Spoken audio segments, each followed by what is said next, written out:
Hello, everyone, and welcome as I wrap up Big Brother 25 for the channel with my player rankings, where I will be ranking the 16, not 17, house guests from the season. Now, I want to say yes, it's been a few weeks since the season wrapped up, but like I said earlier in my post, that it would be delayed. There's a lot of stuff going on in my life, and I just didn't have the time until now to get to it. But here we are. Here are the player rankings, and let's end the season. We shall. Now, okay, I said earlier, 16, not 17. I'm not rating Luke because, and say it with me, Luke sucks. Now, starting us off, at number 16, I have Kirsten. There's not much to say about Kirsten. She was the first one evicted. She ended up on the block early, which caused her to scramble for allies, and she played a really sloppy game in the game, which made her an easy early target. There were some people willing to work with her, but no one was willing to put their neck out on the line for her, which resulted in her being evicted first. Then at number 15, I have Red. Red played a very Red didn't play much of a game. I mean, he was close to Cam until he believed Jared, and he was gullible, and he did not do much actively. The only thing I can credit him for is reading between the lines and figuring out that he was on the outs of the professors and that were trying to backdoor heist them, but no one really trusted him to begin with. There's not much good to say about Red's game, and I'm fine with that. Now, at number 14, I have Heisem. He Devoned himself, to put a general term on it. There's not much good to say about Heisem's game. He won 3 of the first 4 competitions, which put a giant target on its back, and I think his gun-ho plan to get out Riley was working, but once the video was used and he was trying to wrap up his HOH, he made too many mistakes. He rubbed his allies the wrong way, which resulted in them wanting to evict him the very next week. And he was egotistical enough to think that he came out that week in a good position, when in reality he who was the target. I will say, once he was put backdoor on the block, he was making the right apologies and moves in order to potentially save himself. But in the end, they just evicted him. So even though he was doing the right stuff to make amends, the damage was already done. So I have him at number 14. Okay, now moving on to number 13, and I have a player that I dislike and don't want to talk about, so reverse idea. Let's just talk about him really quickly so that I don't have to talk about him a lot. At number 13, I have Jared. Now, Jared, misogynistic, dickish prick. Jared coming into the game should have been golden, and he was coming in with prior experience through his training with his mother. Oh, and he came in with his mother, Suri, a Survivor legend. He also made early bonds with Izzy and Corey, and he eventually got a romantic relationship with Blue, so he was also in a lot of alliances, so he should have been golden going and making a deep run to the game, but he made so many mistakes. He overlied. He rubbed his allies the wrong way to the point where they legitimately turned on him just because of his attitude, and he brought his own alliance down with him. Like, he set the fires, and he could have either just contained them to himself, but instead he decided to just make it into a giant inferno and burn all of his allies down once he was gone. Jared is not a good player. He came into the game probably expecting to have an advantage just being there. And the fact that he went home pre-jury despite everything is just sad, really. And I'm not sorry for him because he's not a nice person. Okay, now at number 12, I have Jared's Boo. I have Blue. How to describe Blue? Delusions of grandeur. Kitty, kitty, kitty, kitty, purr, delusional. Blue played a horrible game. She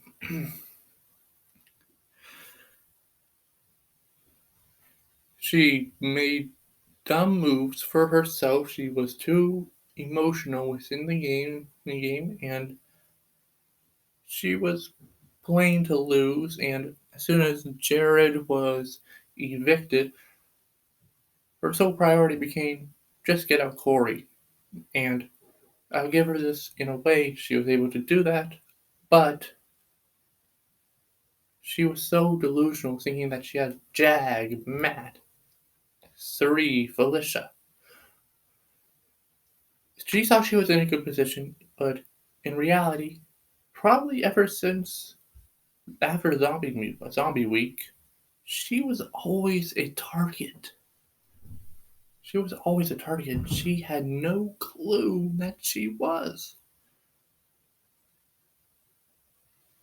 It was a headache. I'm not a fan of egotistical people, and Blue was up there. She was not a great player and made too many messy mistakes in the game, which is why I have her at number 12. Alright, let's keep us going with more bad gameplay. We have at number 11, Cameron, America's favorite player, or Creepy Cam. Still trying to figure out how we got from A to B. Anyway, I've seen some comparisons to Cameron. Rewind a bit. Frank from BB14 and 18 has been compared to Cameron, and I can see the resemblances in their gameplay. Both of them don't really have a social game, and self-admittedly, they also don't survive a single week without winning a competition without being nominated or some sort of twist happening. And that's bad gameplay in itself. He only survives 1 week, and that's the first week not being put on the block, or being head of household, or winning the veto. And he has a terrible social game, which he admitted.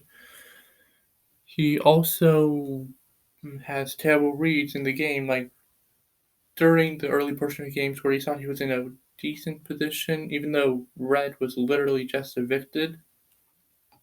He did not think he was the target last week, when in reality he was. He had to be told that he was the target, and even then he didn't entirely believe it until later on.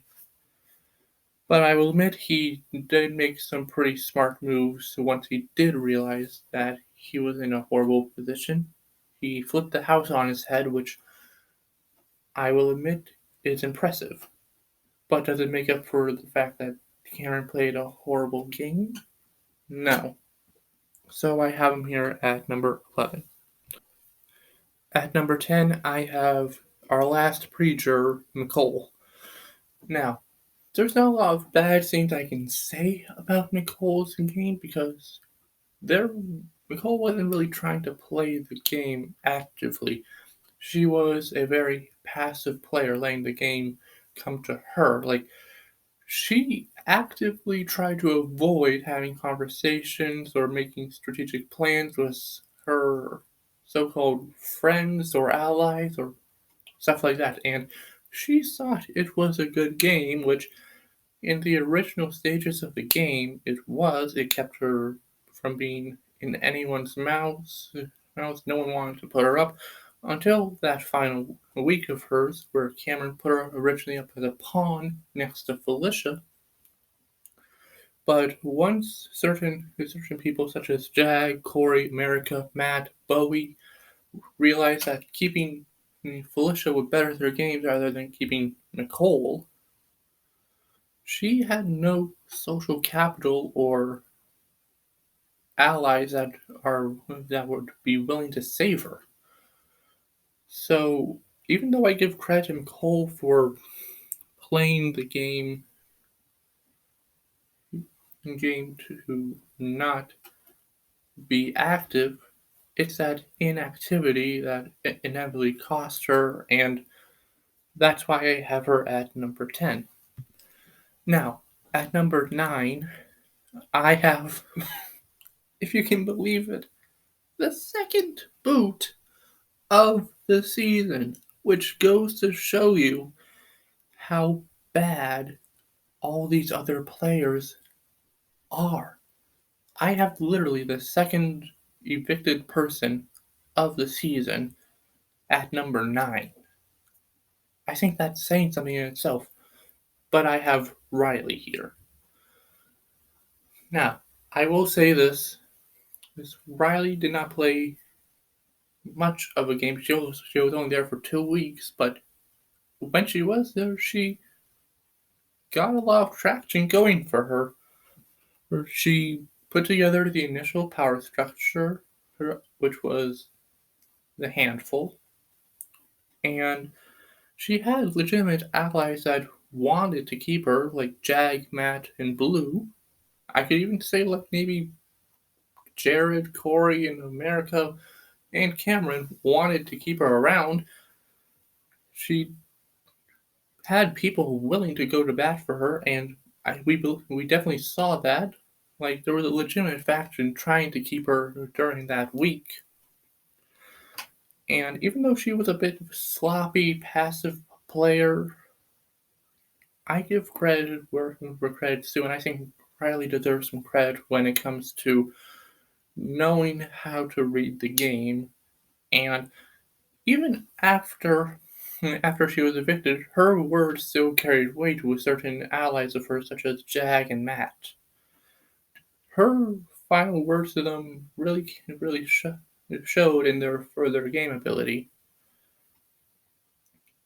And honestly, a flip was trying to happen to keep Riley. It just didn't happen, and because they wanted to keep Heisen passive. But I think if they did manage to keep Riley, I think she would have gotten a lot further in the game and probably would have gone to the end with like a Jag and a Matt. At the end of the day, I think she just got unlucky with a certain person that won the HOH and the veto that week. I think if it was anyone else other than Heisem that won that week, Riley would have been safe. And because of all that, I have her at number 9. Now at number 8, I have probably one of the most chaotic game players of the season. I have Izzy. Izzy, in my opinion, is a very messy player who made a lot of mistakes during her final week and every single week. Like, she attached herself to Jared and Suri and was willing to go to bat for them. And I honestly don't think she had much game of her own. Once she realized that Suri and Jared were in the house, she was like, okay, I'm willing to give up all of my game to them just to make sure they win. I don't think Izzy had a self reliance, a self serving bone in her body. But I will admit, she made this early portion of the game very entertaining from a live feed's perspective. She was very chaotic. She was the one always going like, hey, we should flip the vote, we should flip the vote, we should flip the vote. During the Riley, some red weeks, she always was like, okay, should we consider flipping the vote? We should flip the vote. Now, to be honest, I think the reason she really wanted to flip the vote was because of her dislike of Cameron, but given how things played out, I think she was valid thinking that.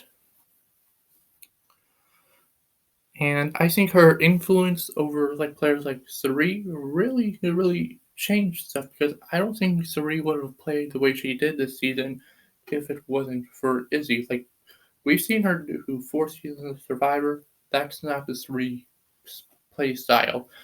Izzy was a major influence in that, and she had very good reads. I just think that she was too messy with the moves that she made, which cost her in the end. Now at number 7, I have Felicia. Fourth, top 4 right here was Felicia. I think Felicia had a very strong beginning. She had a very clumsy middle, and I think when it came to the last 2 weeks of her game, I think it was just a matter of time before she finally got the boot. I think Felicia's social game helped her in the beginning, but I think in the middle portions, once she got her second and third nomination, she was self-sabotaging herself both in a jury perspective and in a position wise because I don't think she could have won if she somehow got to the end. She was very emotional and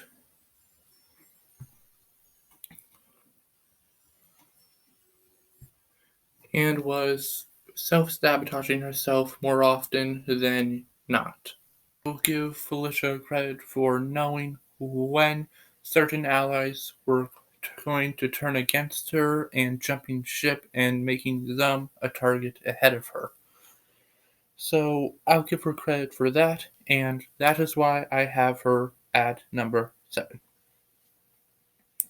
Okay, now going into number 6, I have my personal favorite of the season, and I wish they honestly played better so that I can have them higher, but I have America at number 6.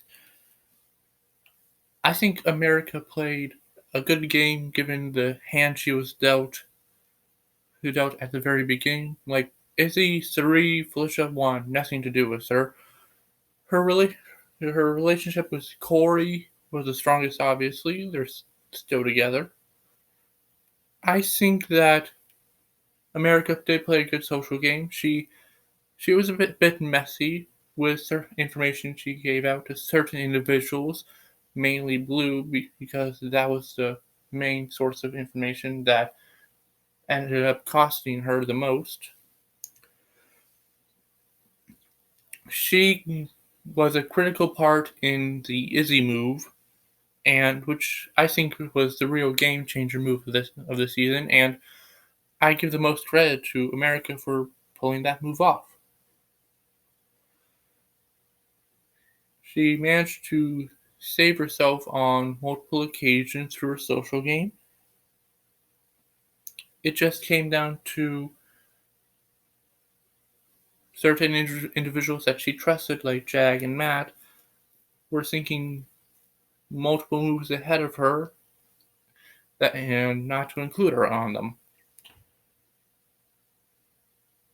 I think on any other given season, America makes an even deeper run than the final six. But this season, the odds were stacked against her, and therefore America finished where she did. But I think she has a great potential to do even better next if she ever gets another chance. And I think, given the hand she was dealt, I think America played a good game this season. A bit messy at times, but a good one nonetheless. Now, continuing this along with number 5, I have Miss Bowie Jane. Now, I'm going to say it right now. I don't think Bowie Jane played an actively good game for herself. No. The big reason why I have her at number 5 is because she managed to make it 100 days and not touch the block until that last day. That in itself is impressive, and that's the main reason why I have her this high. If she didn't manage to do that, she would be probably down below where Izzy and Riley are, to be 100% honest. But I do think Bowie Jane made a lot of actively good moves in order to get her to that, to make sure she never ended up on the block. She was actively good socially with people such as Red, Cameron, Jag, Matt, America, Corey. Suri and Izzy and Felicia never really liked her or trust her, but they never really wanted to scratch that. They did want her on the block at a few points, but she had multiple other numbers that were willing to go to bat for her, so her name was never up for contention to really be on the block. So I'll give her credit for that, for making those social connections in order to make sure she never was up for nomination. But I can't give her much more game credit because she was actively trying to play for third place with Matt and Jag. Like, I think even she knew it, that she knew she couldn't beat Matt and Jag, but she actively made the moves in order to get to the final 3 with them. And for that, I can't 100% respect the game that she played. I'm fine with it. I have her at number 5, but I don't think, other than her HOH wins and the social connections she made, I can't respect a player who actively tries to play for third place. Now, moving on, we have at number 4, we have the Queen. No, wait, that's someone else. We have the Survivor legend herself, Suri Fields. Oh no, Suri Fields is at number 4. Oh, we must tear Voidtoon down for placing Suri at number 4 instead of at number 2 or number 1. Sorry if that sounded mocking. I was trying to mock myself, really. I have Suri Fields at number 4, not because I think she played a bad game. The opposite, in fact. I think she played a good one.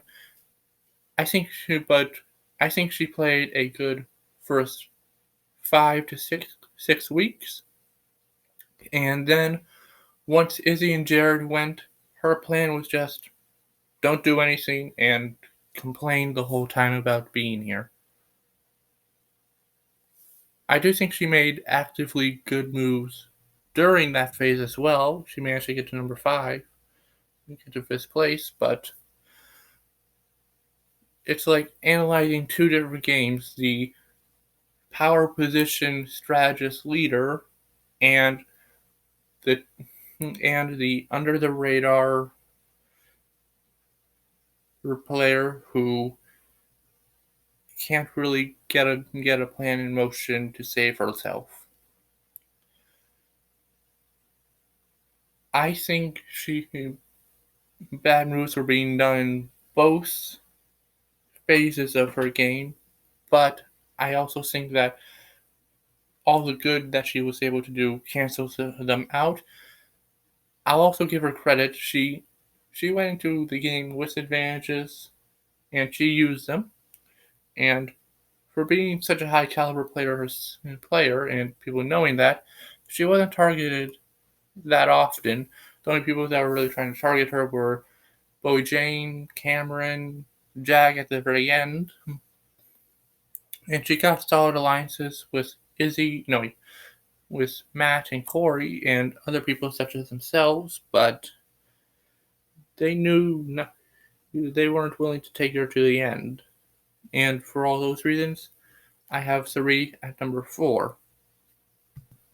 Now, at number three, I have the winner of the season. I have Jag. What's there to start about Jag? Let's start at the very beginning. Week 1, Jag seemed to be in a really good spot with Riley. Next week, his position drops greatly, and a few weeks after that, he was evicted unanimously, and then he came back and he volunteered to go on the block again. That's a dumbbell move. Dumb, with a capital D and B to back up. But after that, I think Jags did start to play an actively good game. He got to solidly tied with Matt. He actively recruited allies such as Corey, America, Blue, Bowie Jane, Mimi, entire alliance to flip the game on its head. And from there, he really controlled the power. He was winning the competitions. He was doing a decently good social game. And I think he set himself up the best in the very end in order to get the win. Do I think 9 out he beats Matt in the final 2? No. I think he came in with the right mindset and Matt didn't.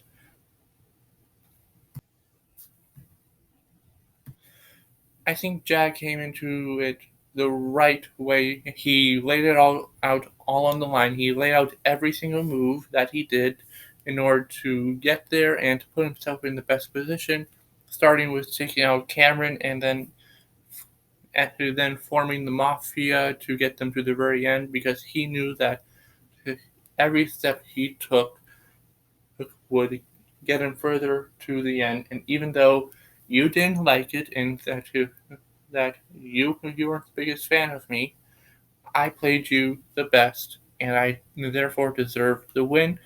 And I respect him for that, for laying it all out on the line and being so detail oriented and self-serving in the very end.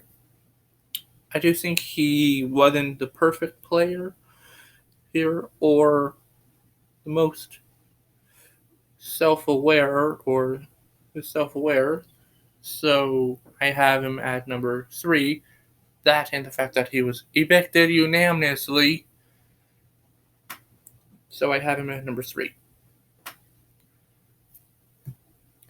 Now at number 2, I have Corey.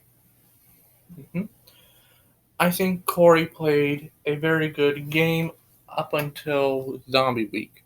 Now, before Zombie Week, he put himself in a great position with multiple sides of the house. He really got close with America, and we saw where that brought him. I think Corey had the potential to be a power player going into. Once he evicted Jared, I think he and America had the potential to run the game from there.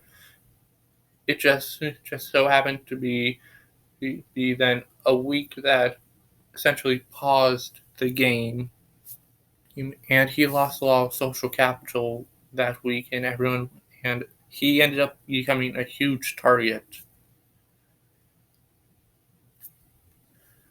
But despite that, I still think he's a great player, and I think on a return, Corey would do even better. Like in the moves that he combined with moves that he made this season, like the Izzy vote and flipping the house against Jared and Sari and crumbling that empire, it just shows how capable Corey is at the game, and I would love to see him return, and that's why I have him at number 2. Now at number 1, I have the player that I think is the best from this season. I have Matt. Matt played the best game this season, no doubt about it. His social game and his strategic positioning within the house, absolute genius of him. And considering his disability, I think he played an amazing game. He managed to get good with all sides of the house. He he wasn't a threat, and I think that no matter what, no one wanted to target him. I think if somehow, in some universe, Jag and Matt end up on the block together, they would have sent Jag home before him, no doubt about it. Matt's social game is one of the best I have ever seen in modern day Big Brother, and I think he won comps when he needed to during the double evictions, and his social game, getting good with multiple different people that would be willing to take him further into the game, was really impressive. And the jury really respected Matt. Like, I think going into the final, he was the front runner. He was especially the front runner for me. I think it just came down to the final speeches. Like, Matt didn't plan for this ahead of time. He didn't know what he was going to say, so he just talked in circles and didn't really get his point across. And I think that's what really cost him in the end. I think if Matt prepared himself a little bit more, he would have won. But despite all that, Matt played a very good 100 days and just fell short at the last half hour. So I have him at number 1. And that is it, everyone. That is a wrap on not only the player rankings for this season of Big Brother, but this is the end for Big Brother 25 on the channel entirely. And whew, wow, it has been a long 100 plus days. I mean, the season itself was 100 days, but for me, with the preseason and now the postseason and finally wrapping up, I am exhausted. Whew. Big Brother is stressful. We still have the challenge battle for a new champion going along. I'll do a season review once that concludes. I'll also do a Survivor season review once that wraps up next month. Yeah, it's going to wrap up next month. So expect those 2 videos. I also got a few other things in the works, but I'm honestly looking forward to this hiatus, this in between season, because it's this doing all these videos is stressful. I'm still new at this, and I'm going to enjoy this break. I really like this season, I really did. I liked a lot of the players, such as America, Corey, Matt, Jag. Huh, I guess that's it. Oh, Bowie Jane. I can do Bowie Jane, yeah. But anyway, that is it for me. Now, one more thing before I go. Baby reindeer games. I will be doing a video on that, but only two videos. One short one and one season review. The short one is just going to be going over the 9 legendary Big Brother players that will be returning for this 2-week short, as well as the 3 hosts in Tiffany, Derek, and Jordan. I'm not going to be doing a very long one or going into very detail on how I think they'll do in the game, because Reindeer Games is not a usual Big Brother season. It's a makeshift version for the holidays. I'm just going to be talking about the individual legendary players and just going to be letting you all know how the game might play out this with the combination that we'll eventually get. We already know one person from Big Brother 25 is going to be on the cast, and if I'm trying to predict who it will most likely be on the cast, I think there's a high likelihood that Frankie Grande, Danielle Reyes, and Brittany Haynes will be there as well. And honestly, just given who we've been getting on Big Brother 25 in terms of players coming back to host a challenge or something, like maybe we can expect like a Kaser or Johnny Mac. I'd be open to that. And I'll do a season review once the whole thing wraps up. That should be easy. But anyway, that is it. Big Brother 25 is now wrapped up for good. Stay tuned for more videos. Check out everything else on the channel. And until next time, I am Voidtune, and welcome to the Void.